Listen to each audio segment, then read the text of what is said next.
Grandma's Room Podcast. Get stinky with us, grandchildren.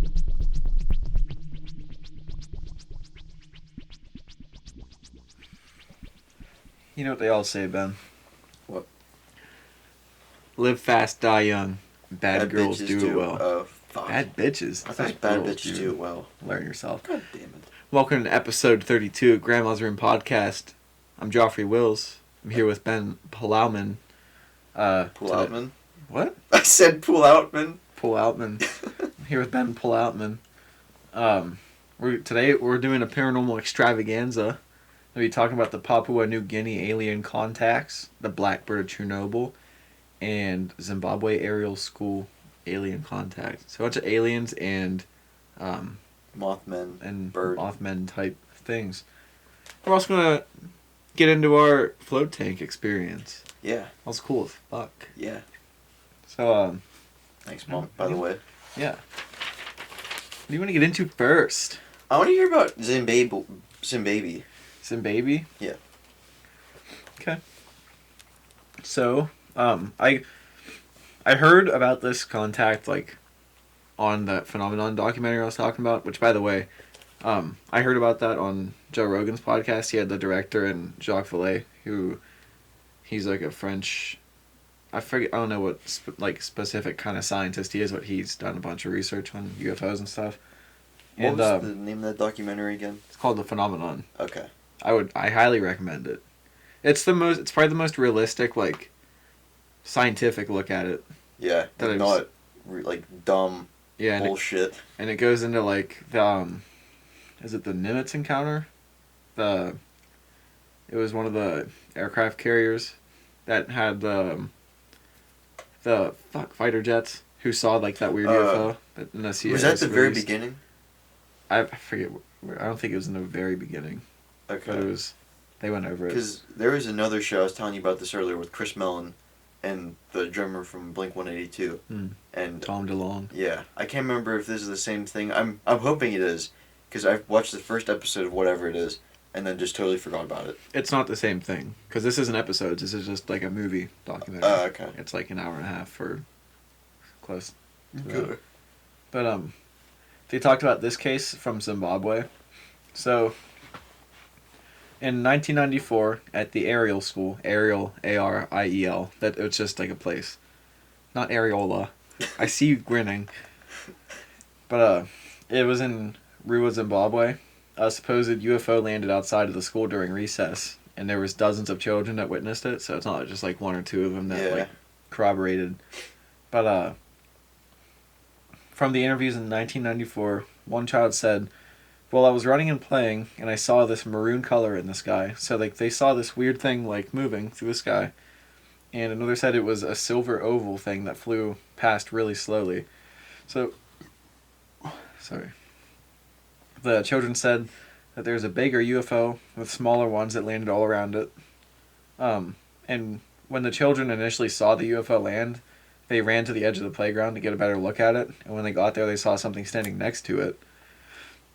One of the students said, "We saw him standing by this oval thing, and he had big eyes." And another said, "He had a big head and big black eyes and was dressed in a black bodysuit." Sounds like a space dawn. What? You know, like more like a space gimp. Oh. But one child said she was about a meter away from the thing, which 1 meter is like 3.37 feet. Mm-hmm. It's like arm's length away from the thing. And another one of the children said that they saw the... Fuck me. Dude, every single time we do the podcast, I have these notes written, and it's very legible handwriting. I just can't... Well, your handwriting is super small, too. Not too small. Dude, this is my handwriting. It's significantly smaller than your handwriting. Yeah, mine takes up the whole width of the line, like the space between the lines. Yours is like a third of that. Well, I think I got it now. One of the children that saw the being said it was about the size of a 6th grader. So it was like a short little... Short fuck. The principal at the time, Colin Mackey, said that he did believe the kids saw something that day. What? Dude. Mr. Mackey? Yes, this guy's Mr. Mackey. Yeah. Did he walk out and go, "Okay"? Okay. Nah, he seemed like a pretty cool Aussie. Or not Aussie. That's a different story I was going to get into on another episode. I mixed them up real quick. But some of the parents said they believed the kids, and some didn't because they didn't see them for themselves. And I know one parent said, like, seeing is believing, and I didn't see it. Mm-hmm. But Harvard psychiatrist John Mack was very intrigued by the case, so he interviewed the children. Harvard psychologist, so, like, very credible. Let me switch the page. God, it's always so fucking loud when we switch the pages on here. He asked one girl what it felt like when the being was looking at the children, and she said, I felt scared. And when he asked her what she was scared about, she said she felt scared because she never saw a person, like, air quote, person like that before. Mm-hmm. The children that he interviewed kept telling him about the being's big black eyes, which is, like, common in UFO encounters, obviously. Like, that stereotypical alien with huge eyes. Yeah.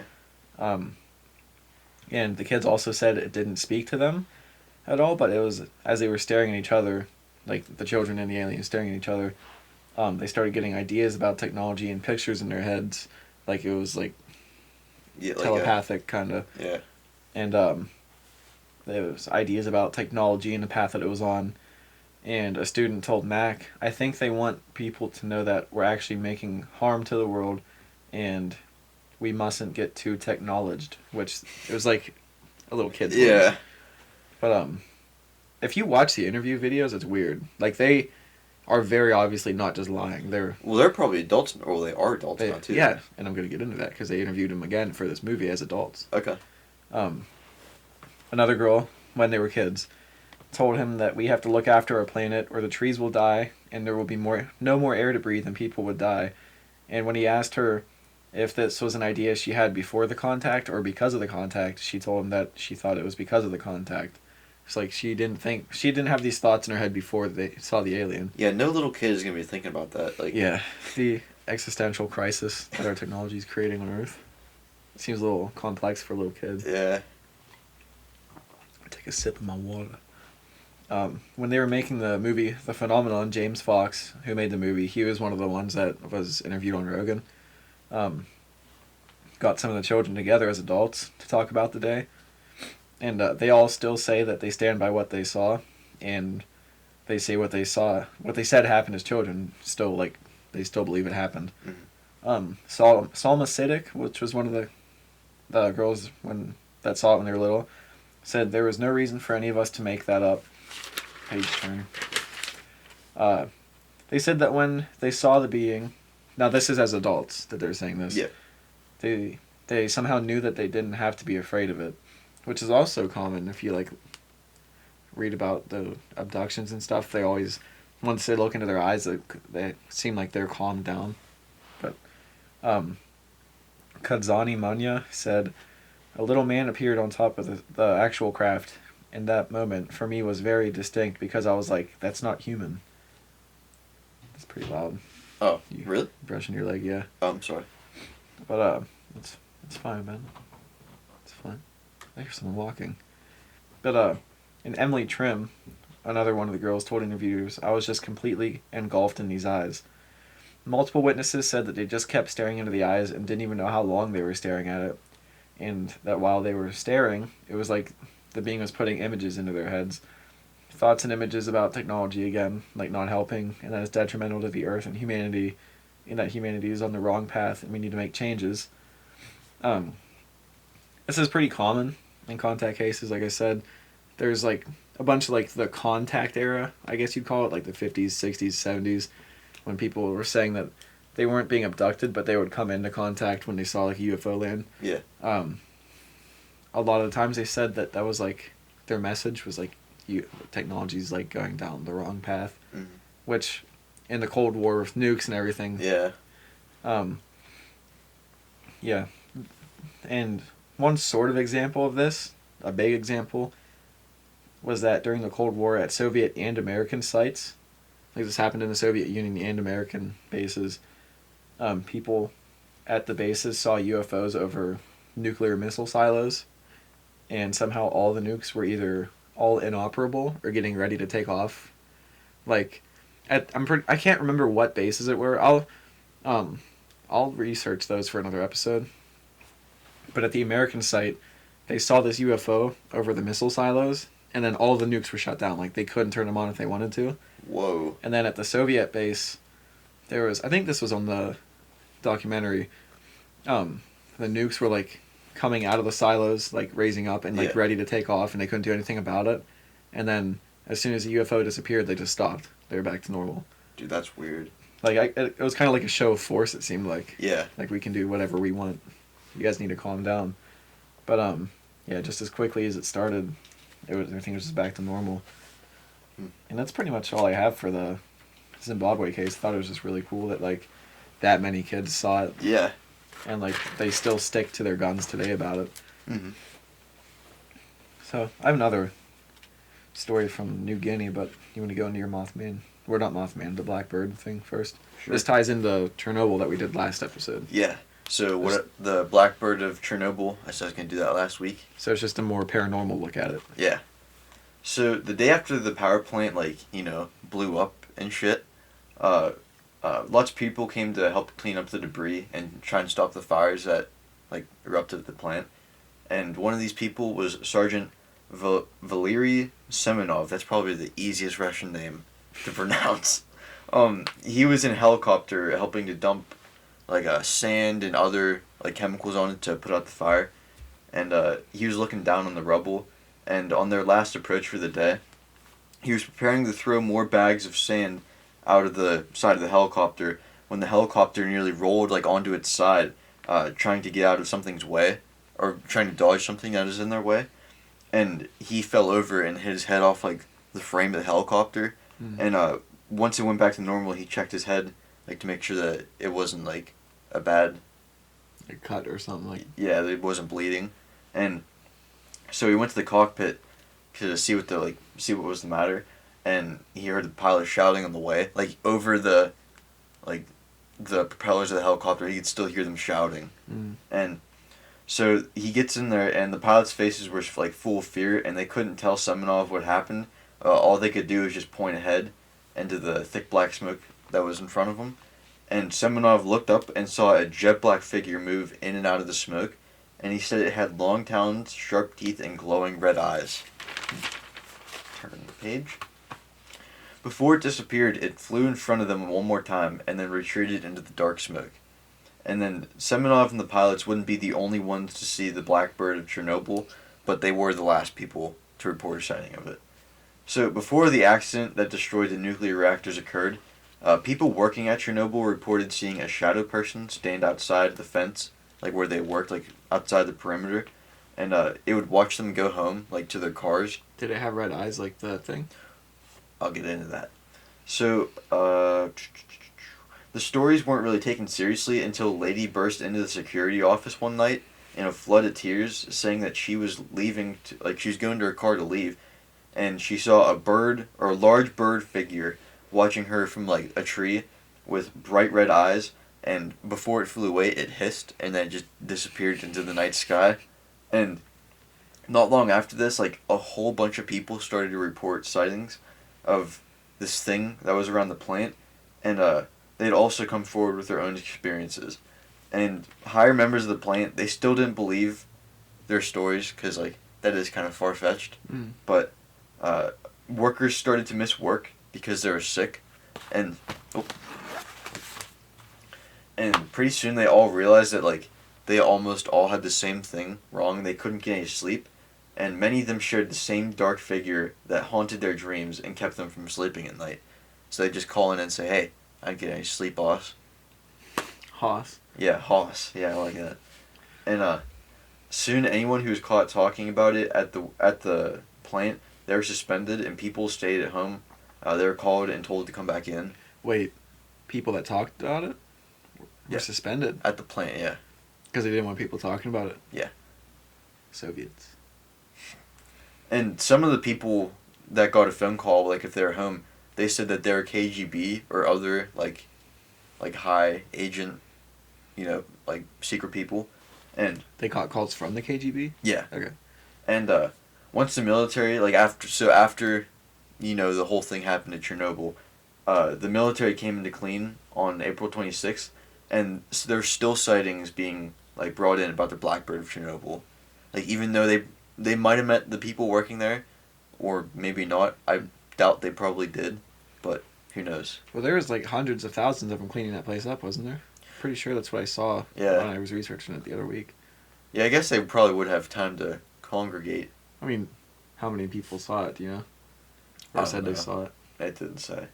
But, sightings have stopped flowing in after the fires have been put out. So, like, whenever the sergeant guy, he was the last person to see it, like him and his crew. And people compare the Black Bird of Chernobyl to the Mothman of West Virginia. Because it does, like, once you look at the stories, they do share, like, a few similarities. Big black bird-like thing with big red eyes. Yeah. For starters, they are described nearly the same way, like, physically. They both preyed on people in a specific area. So the Mothman, I think it's Point Pleasant, West Virginia. Like, he would, like, duck down and, like, swoop things up. And chase cars. Yeah, chase cars. I didn't get into this, but there were some people who said that at the Black Bird of Chernobyl, it said that one guy almost wrecked his car because this thing just dropped down in front of him while he was driving. Yeah, I'd probably do the same thing. Hmm? I said I'd probably do the same thing. I mean, I almost wrecked my car. Yeah. They both preyed on people in specific areas, and they were last seen, like, right before a disaster happened. So obviously the Black Bird of Chernobyl, the Chernobyl, like, meltdown, and... Wait, they saw it before the Chernobyl meltdown? Yeah. I thought you were saying they saw it after when they were cleaning it up. No, they saw it before and after. Oh. That's okay. why I was saying that they might have met the people and talked about it, or they might not have. But... Oh, I see what you mean. And the Mothman was last seen, like, right... I think he was either the day of or right before a bridge collapsed going across the Ohio River. Was it the Morgantown Bridge? Is that what it was? I don't know. I can't... It was some bridge in that area. Yeah, and there was, like, a bunch of cars on it, and there was a stoplight at the end of the bridge, and it was, like, red, so there's a bunch of cars backed up, and this thing broke, and, like, all these cars went into the water. Did we talk about that on this? No. Yet? I couldn't remember. But, I think 46 people died in that, which is, like, not even comparable to Chernobyl, but still, like... It's supposed to be like a harbinger of doom. Yeah. Mothman, at least. That's what people say. Yeah, people think that both of them are a warning of death, or even a curse, like, linked to, like, tragedy or stuff like that. And leaking... One explanation that people, like, gave for the reason that these people are seeing, or saw the Black Bird of Chernobyl, is that there was a leaking in the nuclear reactor, or a nuclear reactor in 1982. So 4 years before, like, the big one. So radiation getting to them, or something. Yes, people think that, like, one person might have, like, actually saw something, or thought they saw something, and then, since they're working around, like, radiation, like, one person says it to another, and then they think they see it, and then more people think they see it, until, like, everyone sees it. I mean, mass hysteria is a thing, too. Yeah. But... if these people are, like, kind of losing their minds. Yeah. Does like, radiation poisoning make you go crazy? Like, make your mind start, like, going? I'd imagine it would. Yeah, I would think it would. Yeah. If it's deteriorating you. Yeah. But that's all I have. I thought there was going to be more than just 3 pages. But that's it. I like your slam. Oh, thank you. I heard other theories about Mothman. Like? Like, some famous researcher from, like, the 60s thought it could be, like, interdimensional. What? Like, some... I don't know exactly how he explained it. Like, I think he called it, like, an ultra-terrestrial or something. Well, an extraterrestrial. Well, like, extraterrestrials from a different, like, planet. I think ultra-terrestrial means, like, from a different dimension. Oh, like alternate. I meant ultra. Like, ULTRA. Oh, okay. I guess it's just the word he gave it. But, like, I don't know. I forget who that guy's name was. I don't know. I'm not going to sit here and have dead air when I try to think about it. Yeah. But, fuck, now it's going to bother me. So you want to hear about the Papua New Guinea? Damn straight. It's an Aussie that saw it. Good old Aussie boy. Okay, so I'll just go straight into it. They touched on this in that documentary, like, quickly, but I had to do, like, extra research to get the details and everything. Hey, you're welcome, Paula. On April 5th, 1959, Australian missionary Father William Booth Gill was staying in Papua for missionary work when he saw a light on Mount Pudi, Pudi, or Putty, I don't know how you say it, but which that mountain was uninhabited, and he said the light had moved faster than anything he had ever seen before. So like it was a light on a mountain, nobody was living on it. Plus, it was just moving insanely fast. So it's not like someone was running. Like, was it moving down the mountain or just around it? I couldn't find which direction it was going. Ah. But said about a month later, his assistant Stephen Moy said that he saw an inverted saucer-shaped object above the mission. And at first, Gill chalked it up to some sort of like atmospheric disturbance or some weather phenomenon. Yeah. But on June 26, 1959, at 6:45 p.m., he saw one of the strangest things he would ever see in his life. Father Gill said he saw a very bright white light to the northwest of the mission, and before he knew it, he had nearly 40 other people with him watching the light, like all the people at the mission. Yeah. He said as they watched it, it floated over the mission, and it turned out to be a giant saucer-like craft, like the classic UFO. Yeah. I said he seemed to be doing. He saw the craft, and there's 4 human-like figures standing on top of it that seemed to be doing some kind of work. Mm. And they said once in a while some of the figures would like move out of sight, but then they would reappear, and a blue light would flash on and like beam up from the craft into the sky in regular intervals. So it'd be like flash, stop, wait a few minutes, flash, stop. Yeah. So the craft ended up staying there for about 45 minutes, and it disappeared at around 7:30 p.m. But around 8:30 p.m., they saw several smaller objects reappear, and closer to 9, the first bigger craft showed back up, and finally at 10:50, the clouds blocked the view, and the thing disappeared. Damn, that's loud. Father Gill had then written a report on, like, of what happened, and 25 of the witnesses signed it, like, corroborating what they saw, so it's not like he was just lying. Like, they all signed it, like, saying, like, we saw this. The next night at 6 o'clock, the first craft they saw showed up again with 2 other smaller crafts. Gill said, on the large one, 2 of the figures seemed to be doing something near the center of the deck. They were occasionally bending over and raising their arms as though adjusting or setting up something. One figure seemed to be standing, looking down at us. He said as the figures were moving around, and they heard absolutely no noise whatsoever. Like, it was silent. Like, no buzz or hum or clanking from them doing anything on it. Like, it was just, they couldn't hear anything. He also said, and so we waved, wouldn't it be wonderful if we can get this object down onto the playing field? And as we waved, wondering whether we'd get some recognition and whether perhaps they'd understand what we wanted, they waved back. So, like, the people things up on top are, like, waving back to them. Yeah. Gill soon went inside to eat, and which seems weird, but I'll get into that. Yeah. I'll get into why. But Gill said he went inside to eat, and when he came back outside, the craft was still there, but it was just a little farther away. And after a 7:45 p.m. church service, the clouds had come back, and they could no longer see it again. The next evening, the craft showed up again, but this time there was 8 of them. And around 11:20 that night, Gill heard a loud crash on the roof, and he went outside to see 4 UFOs in a circle surrounding the mission up in the sky. Then they attacked the missionary, killing 15 of the missionaries, and the main building was set on fire. Whoa. No, I'm just kidding. That didn't happen. They just saw them up in the sky. You think? The 4 of the craft were very high up in the sky. In the morning, when they checked on the roof, there was no damage, so nobody knew what that loud bang was. Mm-hmm. No one died. UFO debunker Dr. Donald H. Menzel said Father Gill was nearsighted and probably wasn't wearing his glasses, so he probably misidentified Venus. Which... Oh, the planet. Yeah.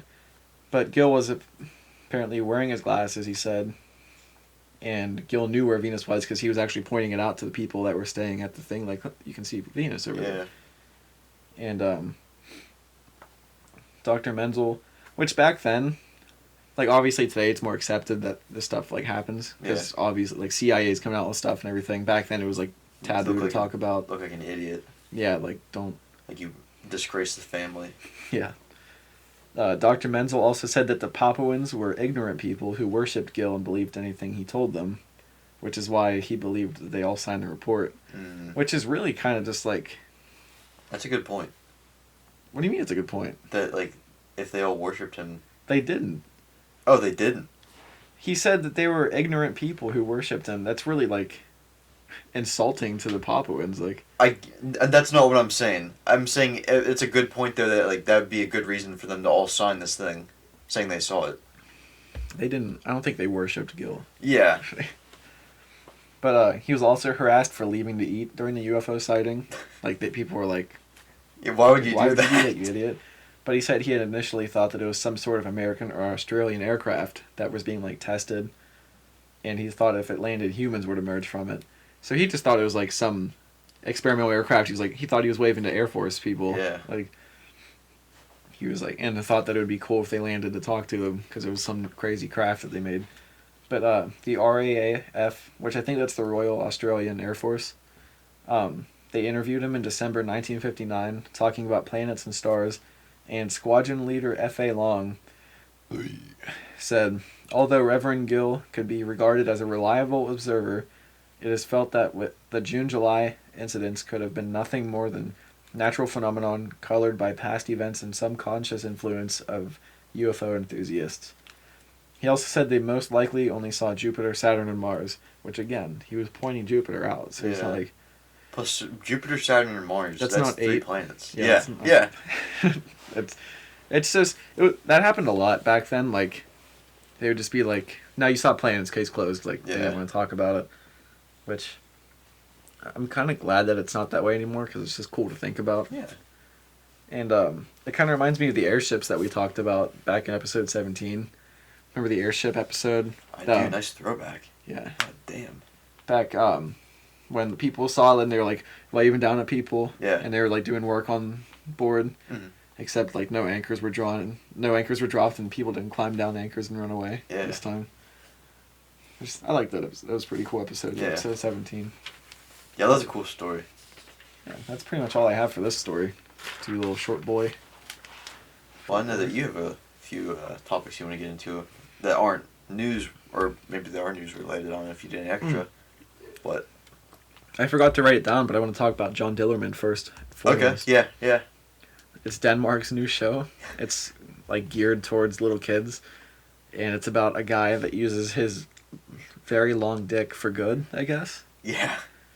And like it's like a stretchable dick. Yeah, I watched the trailer for it, and it just shows him like doing shit like he was flying like a helicopter. Yeah, with he this used thing? his dick as a helicopter, like he was just hanging.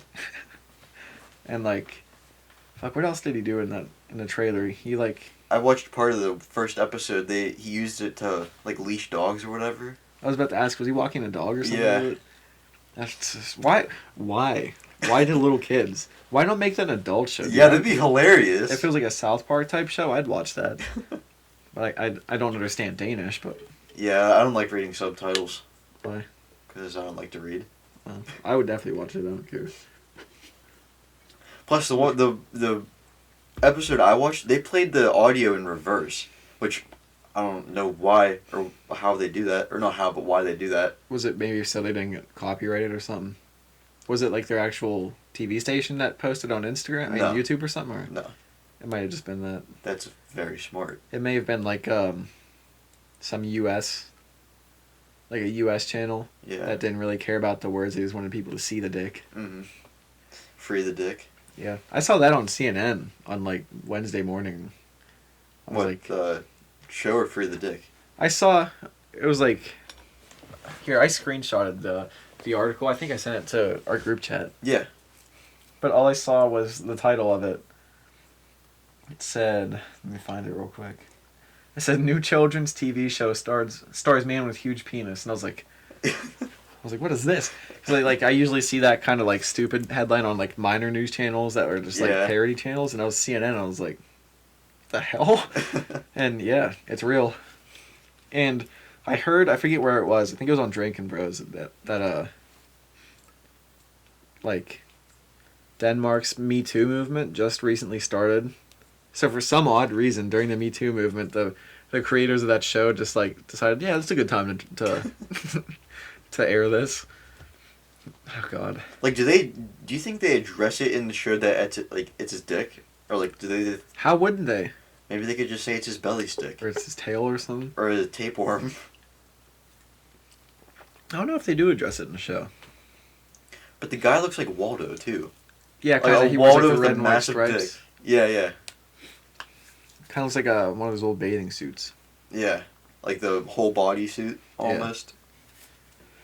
I don't know. I just know that if it comes out with subtitles, right, I'm probably find it with subtitles. I'm probably gonna watch it. I want to see that shit, bro. So like, Ben, So, yesterday, you and I did our first sensory deprivation float tank Yeah. experiment.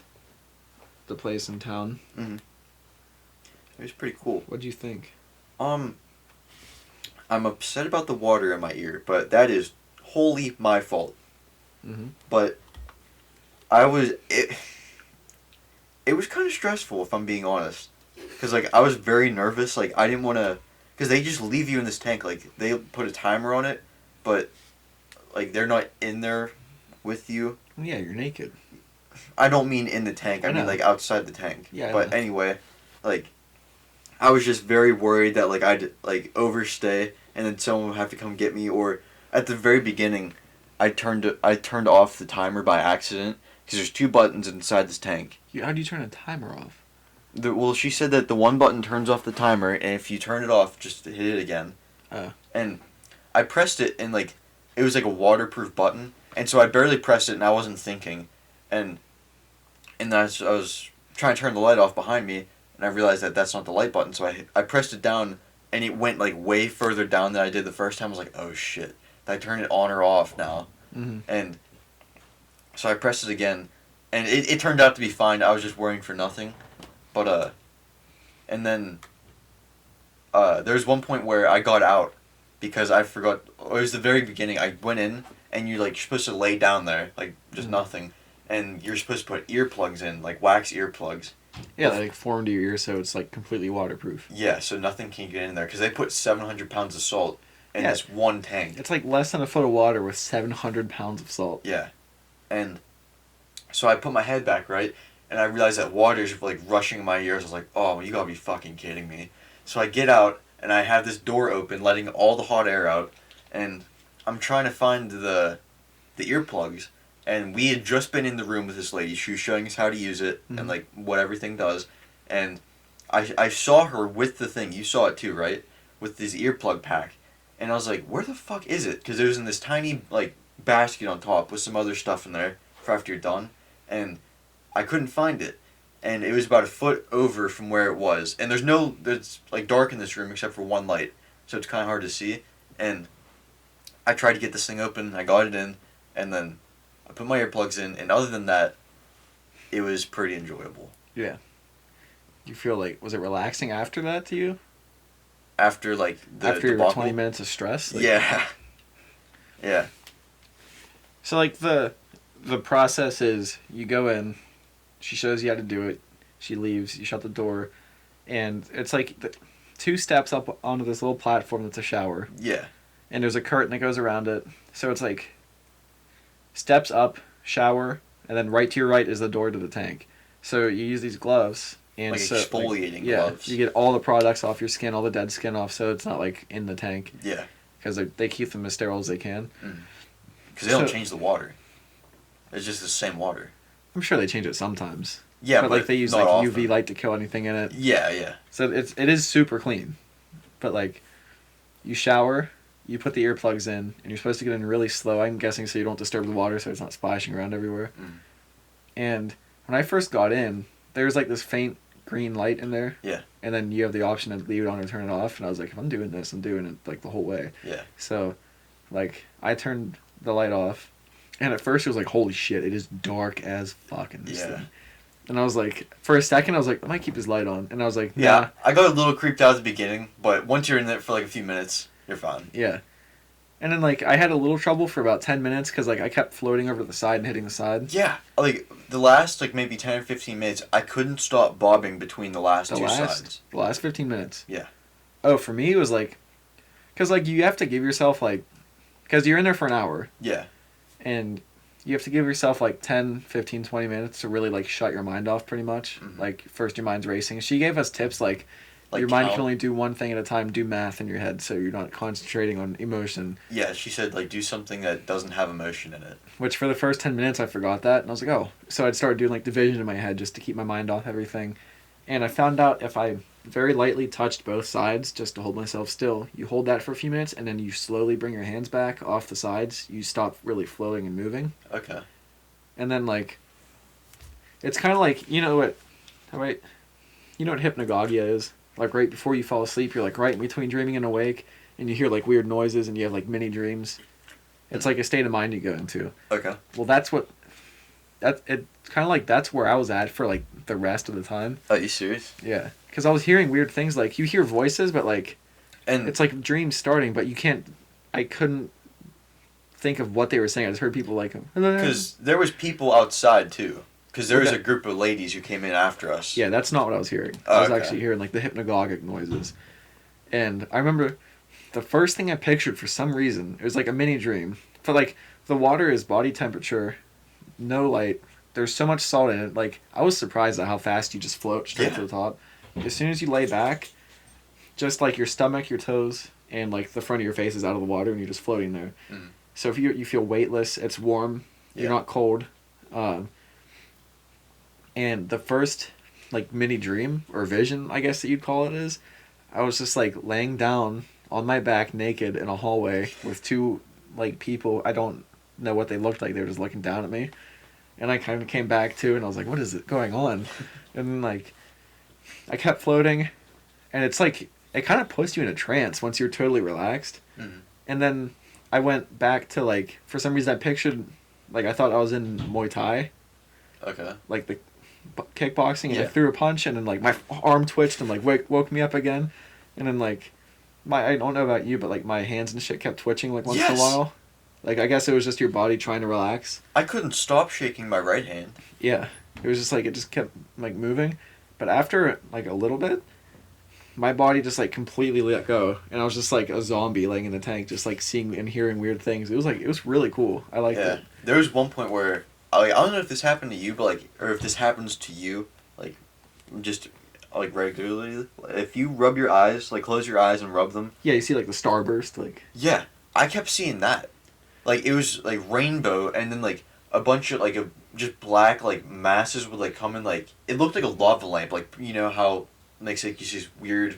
yeah, Like- just weird forms moving around. Yeah, it looked like that, except it would like wrap around the rainbow, and then more rainbow would come in, and it was just over and over. It was weird. I do think I didn't see that because I had my eyes like semi-closed. Okay, I had mine open the whole time. Oh, really? Yeah. I think the semi-closed is what put me into like the Well, half sleep thing. I probably would have done what you'd have done, but I had a piece of gum in. Yeah. I couldn't find a place to like spit it out at, like in a garbage can, and I didn't want to swallow this thing and go to What if sleep. you like tucked it up in your gum, like I up did. above your molar? I did, but I have a different story for some other time. But go ahead. But when I was first starting to like really relax, I felt like I could see this light, like a green glow out like in my peripheral, like over my left shoulder. So like I looked back, I didn't see anything, and I tried holding my hand in front of my face to see if there's any light in there, and there was nothing. Like I couldn't see my face, and I think that's what really put me into the state of like, yeah, you're deprived right now. Like you're not seeing anything. Dude, you had an easier time when you put your hand over your face. I saw a light like so I'm laying back right and I'm looking up and right over like my left shoulder. It was your left shoulder for you too. Yeah. Saw the light. Okay. Well, no. There was a green light in my tank. If you turn the light on, the light is green. No, I'm saying with the light off, I was Well, seeing that. Mine was white. Like a white light. There was still a little light on with your light off. Yeah, oh yeah. I saw it and it was like over here and it looked like it was just a tiny like pinhole and then like like kind of glowing around it like if like sun got in or like you're Yeah. looking through a window or something and I saw that and I reached up like to try and grab it and I didn't know where my hand was and I went like this and all the salt water got in my eyes and my mouth. And it's like super salted water. It burned so bad, dude. I do have to say I shaved my neck because I have a beard. I don't shave my whole face. Yeah. but I shaved my neck before we went in that morning, and when that salt water hit my neck, it burned like shit, dude. Yeah, she told us if you have any cuts, like, you want to use, I think it was Neosporin. She said you could use Vaseline. Vaseline, yeah. But she was like, I don't, because I think it's like the burning's healing. Yeah. I didn't even think to put it on my neck. Yeah, I wouldn't have thought to either. But like, I felt it the whole time, but I guess I stopped really feeling it because I was kind of out of it. Yeah. But the whole experience, in my opinion, was cool. I'm definitely going again some other time. Yeah. I'll definitely be going back. I know she told us to not think, like, just, like, think of numbers or stuff like that, but I could not stop, like, thinking the lyrics to Yellow Submarine, except it's only, like, the "We all live in a yellow submarine." It was just that over and over and over. And go ahead. I was going to say, and you said you weren't even listening to the Beatles. Yeah, I'm not a big fan of the Beatles. And, like, I kept telling myself, like, Ben, you gotta stop and just, like count. And I'd count, and I'd get bored with that, and I'd think about something else, and then here I'd be another minute later singing Yellow Submarine, and it's just a big process, over and over. I had a song, Them Changes by Thundercat. I played it for you. Yeah. It was stuck in my head the whole time, for some reason. But dude, in the last 5 minutes, she said they turn bubbles on. Yeah. Which I thought they would be calm bubbles, like you just hear little like popping and feel little things, so you could like kind of come out of it. Okay. And it was like a hot tub jet. All I heard was. That's dude, all it was a jet. I didn't feel anything. I just heard it. I think I was farther up in the tank than you were. Okay. But it jolted me awake. Like I had adrenaline going to my body, and I was like shaking. I was like, "What the hell happened?" And like, I got out. Okay, first off, I got out, and I guess from whatever trance you're put in, I felt so dumb. I was like, I told you this. Yeah. I got out, I like showered, got dressed. There's a bathroom like down the hall a little bit. Mm-hmm. And it's all one hall. Yeah. This whole like spa or whatever. Yeah. And there's this like party that came in to do like a day there, and when I was walking out to like leave, to like wait for you to come out. Yeah. I was like trying to find this. Well, I talked to one of the employees for a few minutes, like about like what it was like and everything, and then I started walking out and I was like, "Where's the door at?" Which like it was right beside me, and I was still kind of out of it.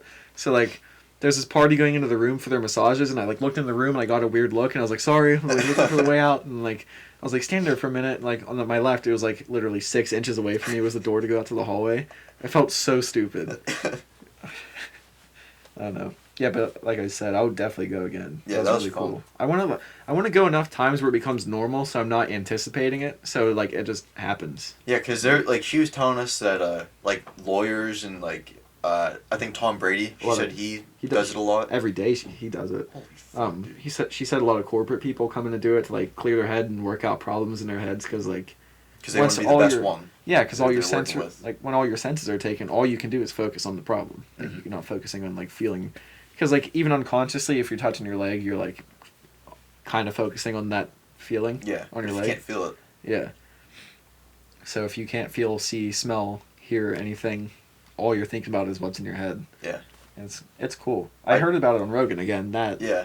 And I've been wanting to try it for years. She said that. Thank you, Paula, for that. Yes, thank you, Mom. She said that he has one in his house, or was that you who said it? Yeah, he has one in his house. I was like, that's awesome. And he does it twice, 90 minutes every day. Is that what you said? Rogan? Yeah. I don't know how Someone often he does it. He does it on drugs sometimes, I'm pretty sure. Yeah. Which, I forget who, I think it's Timothy Leary. He was like a big guy back in like the 60s, like studying LSD. He would take LSD. Timothy Leary would. He would, I can't remember if it's him. I feel like it's him, but I'm probably wrong. Whoever made the float tanks, whoever like came up with the idea, he would take LSD and get inside of it. That's pretty cool. Which I feel like that'd be a good way to lose your mind. Yeah. But yeah, who's coming in? Hi, Terry. Hi, cousin. I'm leaving. Where you going? Ravens. Okay. I feel like shit, so I'm not going to Ramones. What do you mean? Do you have COVID? No fucking no. Get out of here. Love you. I feel like I just kind of pissed him off. I feel like he did. Oh, god damn, without the voice crack. I feel like he did without the voice crack. Yeah. God, I hope he doesn't have COVID. That is gonna suck if he does.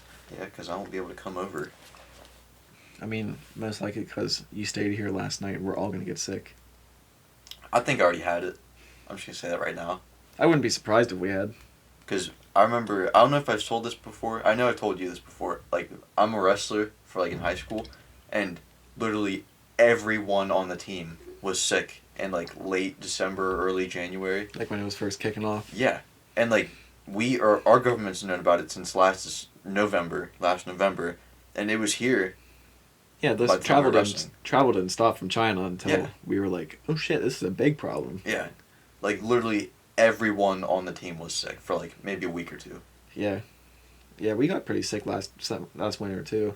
Which I But- don't know if that's what it was. But And I think that I've had it too, because everyone in my house, like my mom and my step-siblings and my stepdad, they all got sick this summer or spring sometime. I kind of remember that. And I'm the only one who didn't get sick.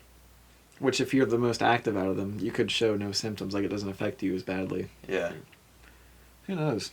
We could have already had it and he has a cold, but I don't know. Anyway. So, like, I have a question. I have a couple questions I wrote down from my car thinks when I'm driving.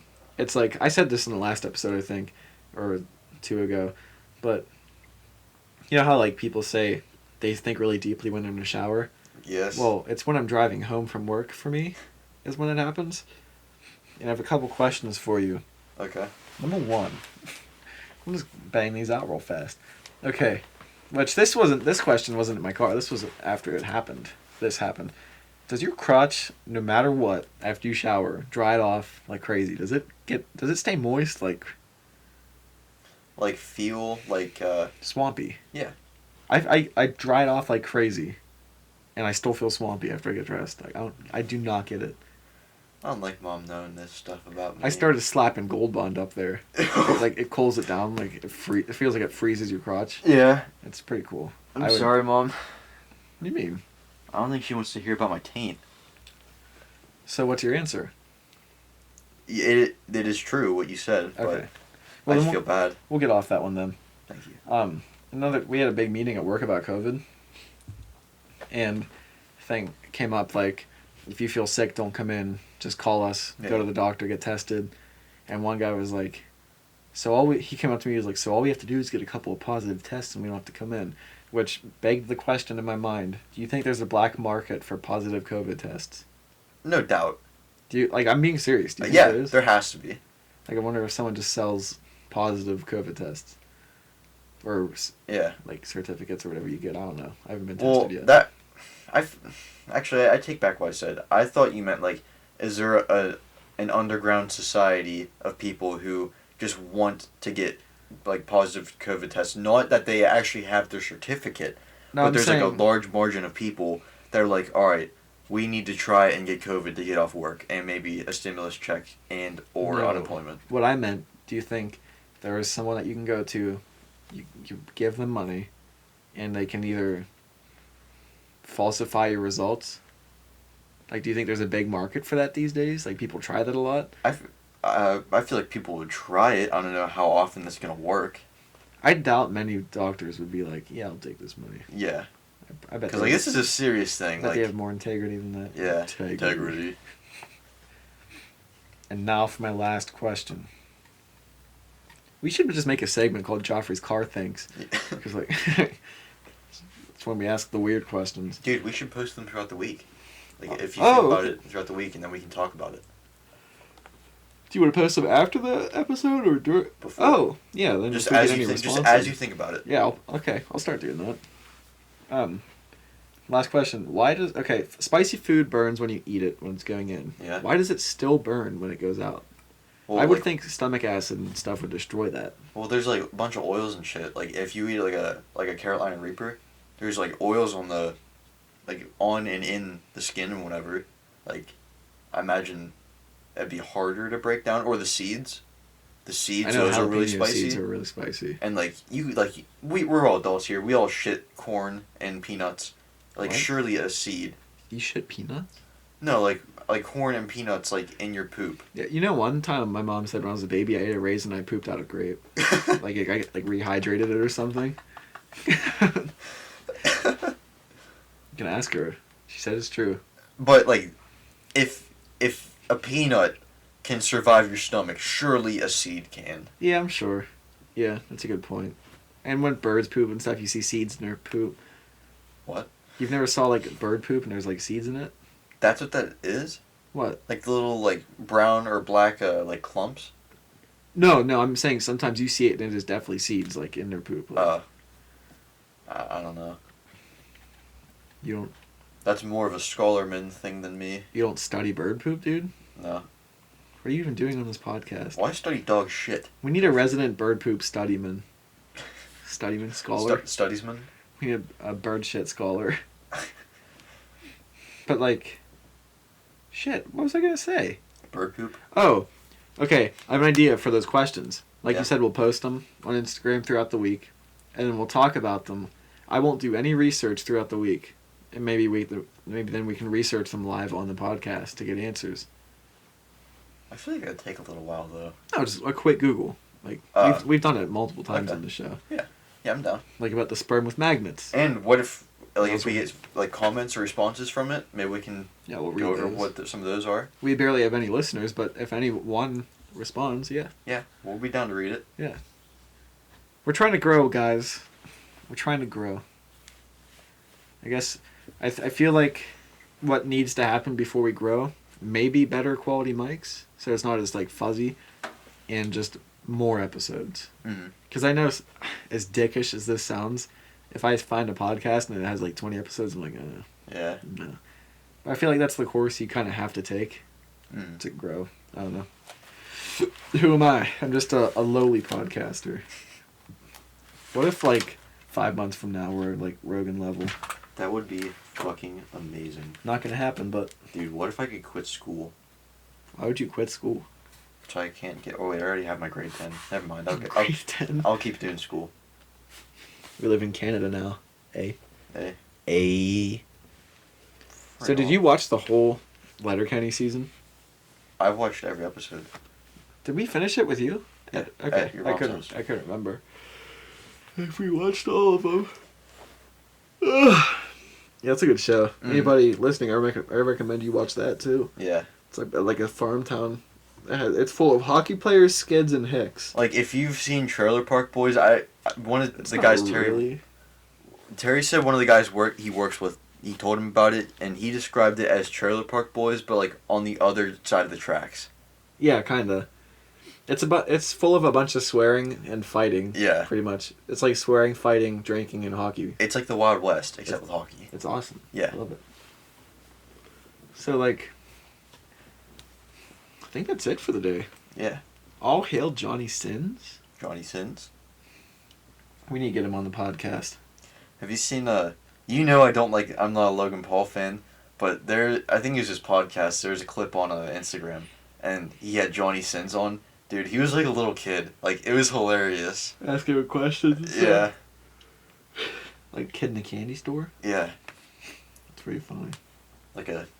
I didn't even know Logan Paul had a podcast.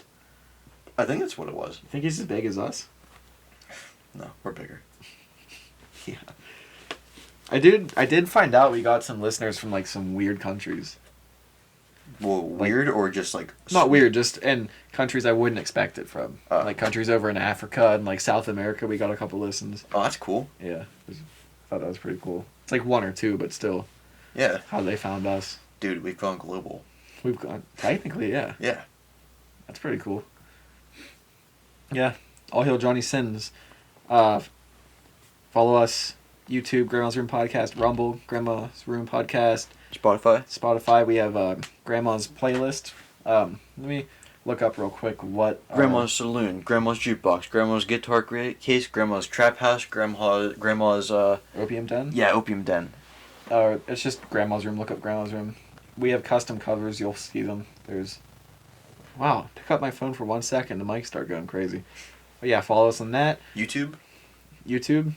Instagram is Grandma's Room Podcast. Everything. You should probably make like a Facebook and Twitter or something. Mm-hmm. But I don't know. I don't use that shiz. I don't either. I only use Instagram. Mm. But yeah, anyways, thanks for listening. Grandchildren. Yeah, Grand Guppies, thank you. Grand Guppies. Okay.